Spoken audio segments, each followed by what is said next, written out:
Brush দিয়ে জুতো পরিষ্কার করছো? হ্যাঁ, তো কি হয়েছে? এই দেখো, ভিডিওটা দেখো। মহামান্য আদালত, এই কাঠগড়ায় দাঁড়িয়ে থাকা ইনি হলেন ব্রাশ।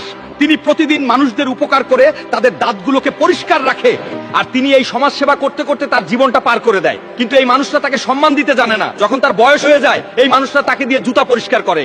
তখন এই ব্রাশ ভাবে, আমি এত কষ্ট কাদের জন্য করলাম, আমাকে তো তারা কোনো সম্মানই দেয় না। তাই মহামান্য আদালত, আমি এই ব্রাশের ন্যায় বিচার চাই। Order order order. যেহেতু এই ব্রাশ মানুষের উপকার করেও তার সম্মান পায় নাই, তাই তার কাছ থেকে শুনি তিনি কি কি সম্মান চায়। ব্রাশ বলেন আপনি।